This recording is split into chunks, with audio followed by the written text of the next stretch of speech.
اعوذ باللہ من الشیطان الرجیم بسم اللہ الرحمن الرحیم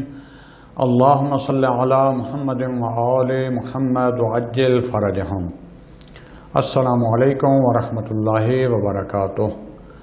ہماری گفتگو چل رہی تھی شیعہ مذہب کی پہچان یا شیعہ مذہب کی شناخت، اور آج جو ہمارا موضوع ہوگا وہ ہے حکومت دینی یا اسلامی حکومت، یا دوسرے لفظوں میں اصطلاح جو استعمال ہوتی ہے ولایت فقیہ۔ اس میں ایک تذکر دیتا چلوں کہ فعلاً ہمارے ایک یا دو درس میں میں فقط ایک جو ہے حکومت اسلامی کا خاکہ جو ہے نظریہ جو ہے وہ آپ کے سامنے انشاءاللہ پیش کروں گا۔ اس کے بعد جو ہے نسبتاً تھوڑا سا اس کتاب سے ہٹ کے نسبتاً تفصیل سے جو ہے وہ حکومت اسلامی یا ولایت فقیہ اس کی حقیقت پر گفتگو کروں گا، جو چند جو ہے زیادہ دروس پر مشتمل ہوگی۔ اس کے بعد خدا نے انشاءاللہ موقع دیا تو تخصصی جو بحث ہے دقیق حکومت اسلامی کے بارے میں، یہ جو نظریہ ہے اور اس پر اٹھنے والے شبہات اور ان کا جواب، یہ سارے انشاءاللہ جو ہے عقل اور حدیث و قرآن کی روشنی میں جو ہے اس کی گفتگو کا جب موقع ملا تو آپ کے سامنے انشاءاللہ پیش کروں گا۔ اس سے پہلے والے درس میں ہم نے عرض کیا تھا کہ غیبت کے زمانے میں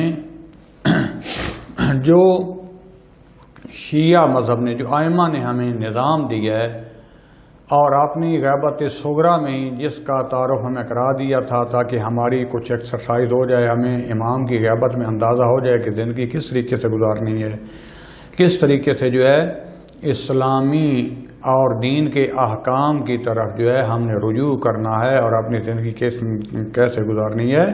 تو وہ ہے مرجعیت کا نظام۔ اپنی انفرادی زندگی جو ہے احکام اسلامی کے لیے یا معارف اسلامی کے لیے ہمیں جو ہے فقہا سے رجوع کرنا ہے، اس کو کہتے ہیں مرجعیت کا نظام۔ لہذا یا انسان جو ہے اتنا علم رکھتا ہو، یعنی مجتہد سطح کا ہو، اتنا پڑھ لے خود ہی کہ وہ دین کے احکام کو جو ہے وہ قرآن و سنت سے استخراج کر سکے، یا پھر وہ اور اس کے دوسرے لوگ جو ہیں جو بالکل یہ کام نہیں کر سکتے، وہ اس کی جو ان میں سے سب سے عالم ہوگا اس کی تقلید کریں گے۔ تیسرا طبقہ جو ہے کہ وہ جو اعلیٰ مجتہد تو نہیں بن سکتے لیکن اجتہاد کی اس سطح پر آ جائیں کہ وہ احتیاط پر عمل کر سکیں، کہ مثلاً جو ہے اس طریقے سے وہ عمل کریں کہ ان کو یقین ہو جائے کہ انہوں نے خدا بند عالم کے دین کا حکم جو ہے اس پر عمل کیا ہے۔ یہ تھا انفرادی جو ہے حوالے سے۔ اب ایک بحث جو آتی ہے اجتماعی حوالے سے کہ یہ عقلاء کا بھی قانون ہے، عقلی قانون بھی ہے، اور شریعت بھی جو اس کو کہتی ہے۔ ہر زمانے، ہر ملت، ہر قبیلے، حتی ہر گھر میں یہ نظام رہا ہے اور ہوگا کہ ہر گھر کا، ہر ملت کا، ہر قبیلے کا، ہر ملک کا ایک نہ ایک سربراہ ہوگا جو کہ اس کو انتظام و انصرام کو چلائے اور معاشرہ حرج و مرج سے بچ جائے۔ جیسے کہ دیکھیں ایک گھر ہے تو گھر میں بھی عموماً جو باپ ہوتا ہے، جو مرد ہوتا ہے یا جو بزرگ مرد ہوتا ہے ہمارے معاشروں میں، اس کی حکومت ہوتی ہے۔ برعکس بعض معاشروں میں جو ہوتی ہے رانی اور ملکہ، یعنی ہمارے علاقوں میں بادشاہ چلتا ہے، بعض ملتیں جو ہیں ان میں عورت کو حکمرانی دی جاتی ہے، ملکہ سبا کا قرآن میں آپ نے پڑھا ہوگا، یا آج کل جو ہے انگلستان کی جو ہے وہ بھی ملکہ ہے، اور باقی یورپی ممالک میں بھی بعض میں یہ قانون نافذ ہے، اور ملکوں میں بھی۔ تو ایک اجتماع کے لیے، اس کو چلانے کے لیے، اس کو حرج و مرج سے بچانے کے لیے، لوگوں کی امنیت کے لیے حکومت کا ہونا، ایک فرد کی سربراہی کا ہونا یہ ضروری ہے، عقلی طور پر بھی، عقلائی طور پر بھی، اور شرعی طور پر بھی۔ اس کی تفصیل انشاءاللہ بعد والے جو میں ضرور سر تفصیل سے شروع کروں گا اس میں بیان کروں گا عقلی و عقلائی میں کیا فرق ہے۔ اور جیسے حضرت امیر المومنین علی علیہ السلام جو ہے انہوں نے بھی نہج البلاغہ میں فرماتے ہیں لابد للناس من امیر بر او فاجر، کہ لوگوں کے لیے ایک حاکم کا ہونا، ایک امیر کا ہونا ضروری ہے، اگرچہ وہ حاکم نیک ہو یا فاجر، گناہگار و ظالم ہی کیوں، معذرت چاہتا ہوں گناہگار ہی کیوں نہ ہو، بے دین ہی کیوں نہ ہو، حاکم ہونا چاہیے۔ حکومت کے بغیر، ایک سربراہ کے بغیر نہ ایک گھر چل سکتا ہے، نہ ایک جو ہے قبیلہ چل سکتا ہے، قوم چل سکتی ہے، نہ ہی ایک ملک اور ملت چل سکتی ہیں۔ لہذا یہ حکومت یا مینجمنٹ کا، ایک مینیجر کا، ایک حاکم کا، ایک امیر کا ہونا جو ہے وہ ضروری ہے۔ اب دنیا میں جو ہے حکومت کے مختلف نظریات پیش کیے گئے ہیں، عملی طور پر بھی نافذ ہوئے ہیں، نظری طور پر بھی ان پر بحث کی جاتی ہے، جیسے کہ استبدادی حکومتیں جو زور سے آ جاتے ہیں، بادشاہ، مارشل لا، زور کے ساتھ حکومت آ جاتی ہے، پھر اس کے تحت جو ہے معاشرہ چلتا ہے، یا جو ہے مشروط قسم کی حکومتیں ہوتی ہیں، یا جمہوری حکومتیں ہیں، مختلف جو ہے یہ نظام ہیں، یہ دنیا میں جو ہے وہ چلتے ہیں۔ ہم پہلے کچھ عرض کر چکے ہیں کہ اسلام نے جو حکومت کا نظام دیا ہے نہ وہ استبدادی ہے، بالکل جو ہے مارشل لا کی طرح نہیں ہے، یا بادشاہی نظام نہیں ہے، نہ ہی بالکل مشروط اور جمہوری قسم کا ہے، یعنی بالکل جمہوریت بھی اسلام میں نہیں ہے، بلکہ جو ہے ہم نے پہلے بیان کیا تھا کہ جہاں امام کے، یا پہلے انبیاء تھے، انبیاء کے بعد جو ائمہ ہیں، امام کے وظائف قرآن کی روح سے، حدیث کے روح سے جو ہم نے بیان کیے کہ امام کا کام ہے جہاں پر کہ علمی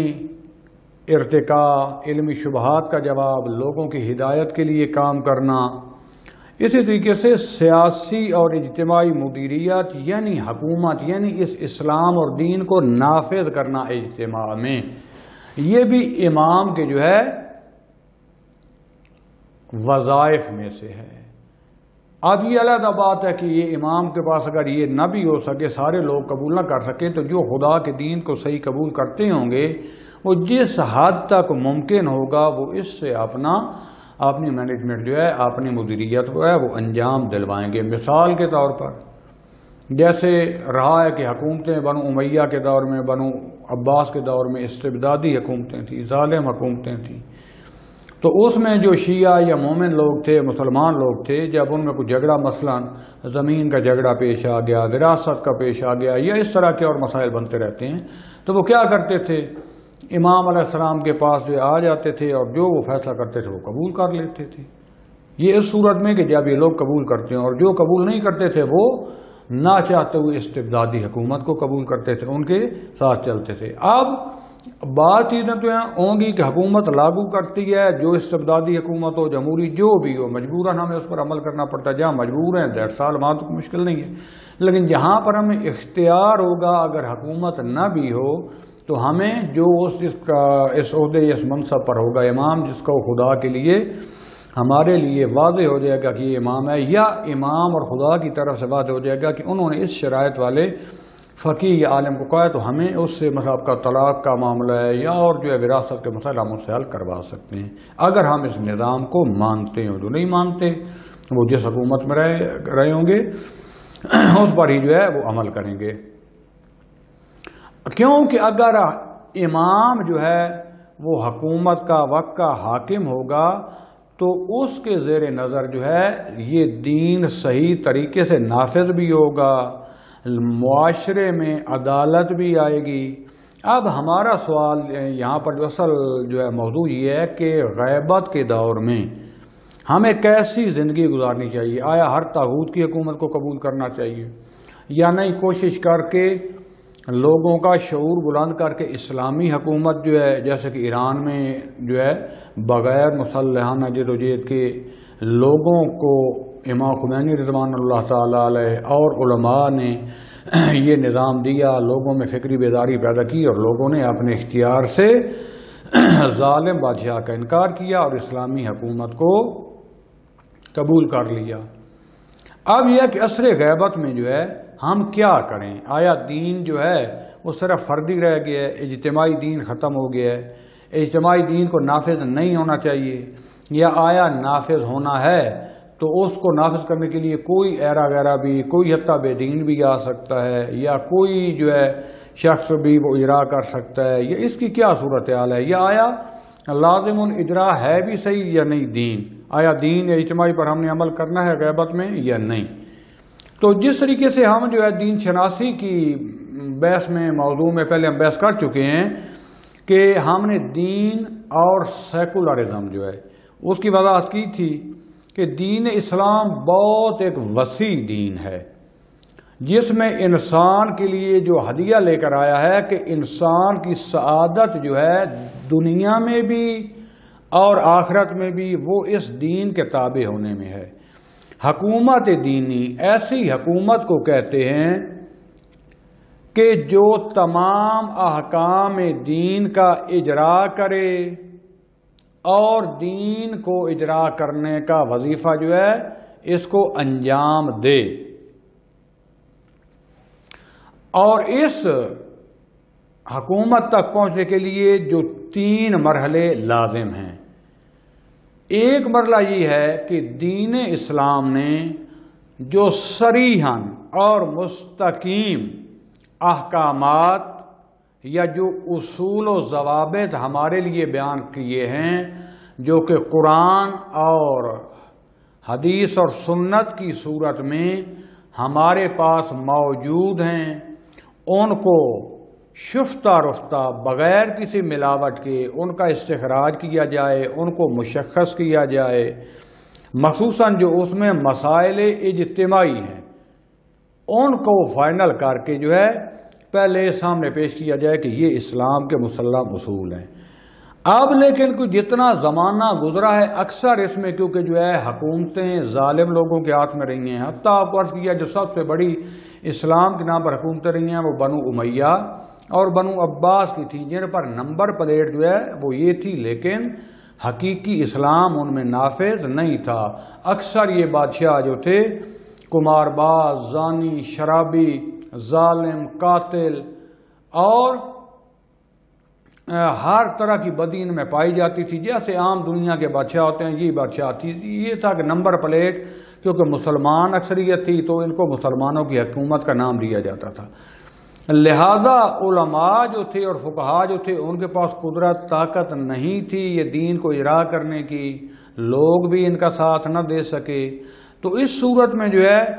زیادہ تر ان علماء اور فقہاء نے بھی جو ہے وہ انفرادی احکام جو ہیں، جیسے توضیح المسائل میں اکثر مسائل جو انفرادی ہیں ان پر تو کام کیا، اور اس سے حکومتوں کو بھی کوئی خطرہ نہیں ہوتا تھا، لیکن باقاعدہ اجتماعی قوانین جو تھے ان پر کام نہ ہو سکا۔ ایک ہی ہو گیا۔ نمبر 2 جو دوسرا مرحلہ جو ہے وہ ہے کہ محتوی دینی یعنی دینی اصولوں کا وہ حصہ جو مستقیم اور صریحاً ہم تک نہیں پہنچا، جو موضوعات مثلا پہلے زمانے میں مطرح نہیں تھے لیکن آج کل بعض موضوعات مطرح ہیں، ایسے مسائل جو پہلے زمانے میں دین اسلام کا جب زمانہ تھا رسول خدا صلی اللہ علیہ وآلہ وسلم یا ائمہ کے دور میں یہ مسائل پیدا نہیں ہوئے تھے، آج کل وہ مسائل کیونکہ جدید جتنی بھی ایجادات ہوئی ہیں، ٹیکنالوجی آئی ہے اور اس طرح کے کئی مسائل بھی پیدا ہوئے ہیں، جہاں مسائل حل ہوئے ہیں وہاں مسائل پیدا بھی ہوئے ہیں۔ تو اس صورتحال میں ہمیں ایسے راہ تلاش کرنے پڑیں گے، ایسے اصول بنانے پڑیں گے عقل کے ذریعے اور پورے اجتماع کے عقلاء کے ذریعے کہ جو دین کو بھی سمجھتے ہوں، اور دین نے جو اصول دیے ہیں ان اصول کے ذریعے پہلے ان اصولوں کو عقل کے ذریعے جو ہے کوشش کے ذریعے جو ہے وہ استخراج کیا جائے، ان کو مشخص کیا جائے، پھر ان دین کے بتائے ہوئے عقلی اصولوں اور شرعی اصولوں کے ذریعے جو نئے مسائل پیدا ہو رہے ہیں، حوادث آ رہے ہیں، ان کے حل کے لیے جو ہے راہ چارہ جو ہے وہ ڈھونڈا جائے۔ تو اس میں جو ہے یہ دیکھیں کہ دین عقل کی جو ہے وہ نفی نہیں کرتا، لیکن ایسا عقل جو دین کے مخالف اس کو قبول بھی نہیں کرتا، لہذا ایسے اصول عقلی اور شرعی کے جس میں توحید اور ولایت یعنی نبوت و امامت اور قیامت کے جو ہے مسائل کو ان کو بھی سامنے رکھا جائے، انسان کا روحی اور جسمی جنبہ ان دونوں کو جو ہے زیر نظر رکھا جائے، اور انسان کی جو وہ سعادت حقیقی ہے، حقیقی سعادت جو کہ آخر میں اس دنیا میں بھی اور آخرت میں بھی ان سب کو سامنے رکھ کر ایسے اصول مشخص کیے جائیں کہ جن سے پورا اجتماع چلانے کے لیے ہمیں آسانی ہو، اور اس میں دیکھا جائے کہ جتنی روشیں چل رہی ہیں مینجمنٹ کی، تربیت کی، اقتصاد کی جو ابھی دنیا میں موجود ہیں، اکثر ان میں سے اسلام کی حقیقت سے، انسان کی حقیقت سے، انسان کی سعادت کے، انسان کے روح سے جو ہے غفلت برتی گئی ہے۔ اس طرف انسان کی حقیقی سعادت کی طرف توجہ نہیں دی گئی، بلکہ مادی گری، مادیت، میٹیریلزم، اور اس طرح بہت زیادہ توجہ دی گئی ہے۔ انسان کے جسم کو زیادہ جو ہے وہ پیش نظر رکھا گیا ہے، اور اسی کو سعادت سمجھا گیا ہے، جو کہ حقیقت کافی نہیں ہے۔ لہذا دینی اور اسلامی حکومت کے نفاذ کے لیے ہمیں اقتصاد یعنی معیشت اور سائیکالوجی، جامعہ شناسی، مینجمنٹ اور باقی جتنے انسانی علوم جو ہیں ان کو پہلے مشخص کرنا پڑے گا، ان کو پہلے جو ہے صحیح واضح کرنا پڑے گا، تاکہ ان اصولوں کے سائے میں اور ان کو بنیاد بنا کر انسانی معاشرے کو رشد اور تکامل کی طرف، ترقی کی طرف، سعادت کی طرف جو ہے لے جایا جا سکے۔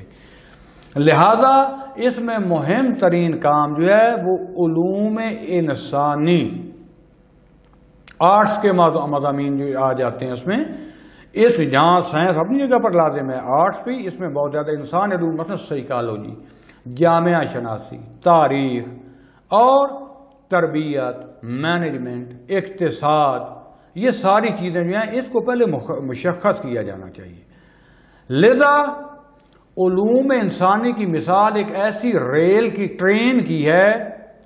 کہ اگر یہ تھوڑی سی بھی ٹرین جو ہے اپنے ٹریک سے تھوڑا سا جو ہے اس کا ٹریک منحرف ہو جائے تو یہ کسی نہ کسی پہاڑی درے یا میدان یا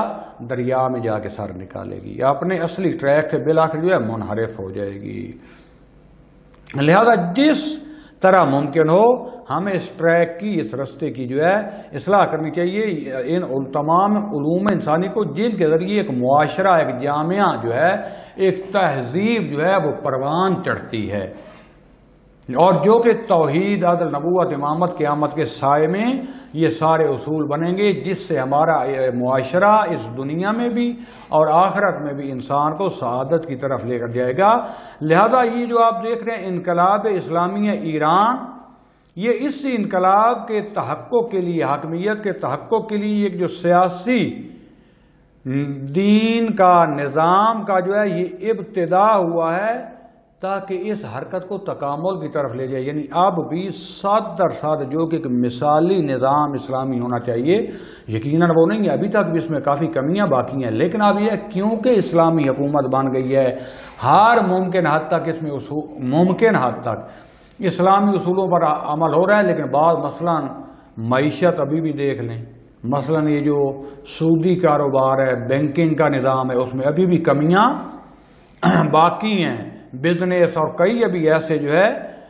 فیلڈ ہیں کہ جس میں ابھی کمیاں باقی ہیں، لیکن ابھی اس میں مسلسل کام ہو رہا ہے، اور دن بدن اس میں ہر میدان میں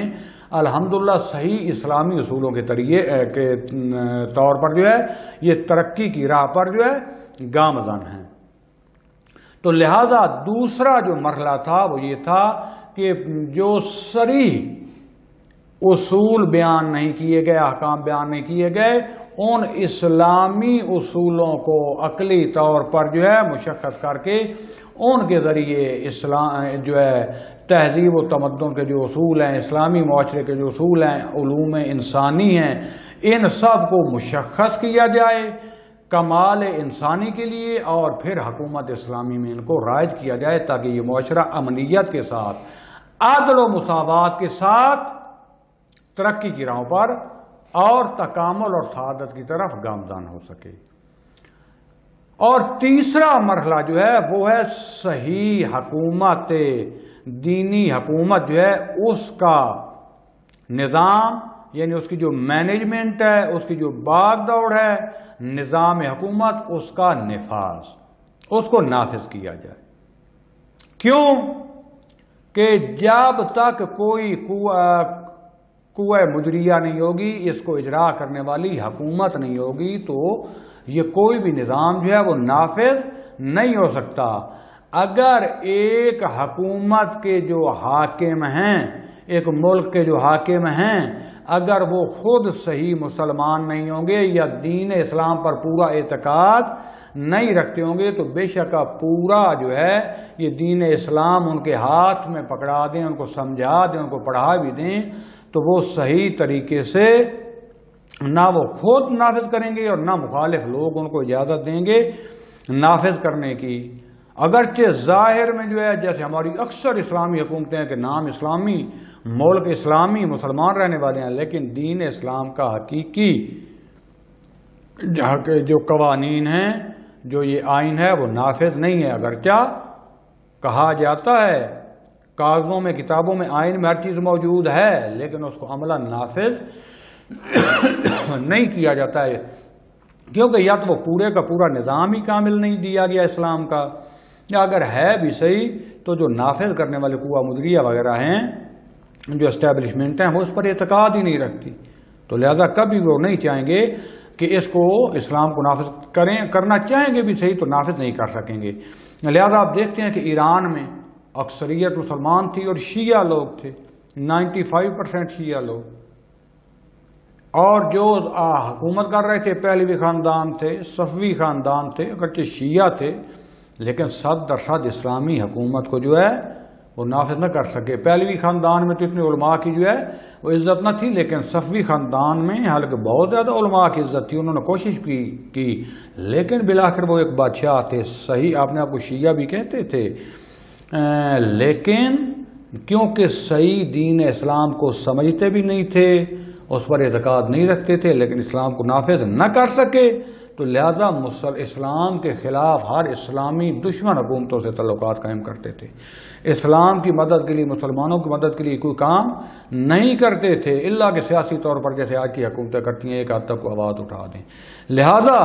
امام خمینی رضوان اللہ تعالی علیہ نے لوگوں کو یہ فکر دی، وہ اس طریقے سے ایک ابتدائی سی اسلامی حکومت قائم ہو گئی ہے جو کہ ابھی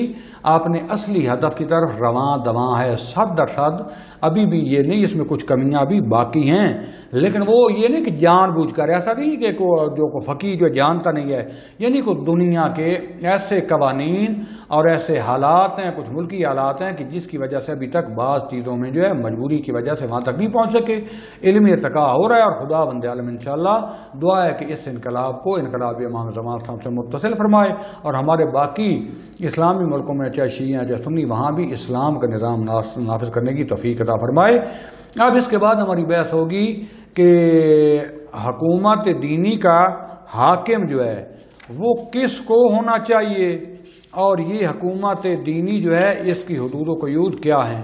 یہ ایک درس انشاءاللہ جو ہے بیان کر کے اس کے بعد پھر ہم آپ کے سامنے تھوڑا سا نسبتاً تفصیل سے جو ہے حکومت اسلام کی بحث کو پیش کریں گے۔ یعنی ایک نظریہ ہے، جہاں دوسرے نظریات ہیں، ایک یہ بھی نظریہ ہے، اسلام کا جو نظریہ ہے وہ ہم آپ کے سامنے پیش کریں گے، باقی انشاءاللہ جہاں تک پہنچ سکے خدا نے توفیق دی وہ اس سے ہمارا سفر جاری رہے گا۔ وصلی اللہ علی رسول الکریم وعلی اولاد الاطیبین الاطہرین والحمد للہ رب العالمین، والسلام علیکم ورحمۃ اللہ۔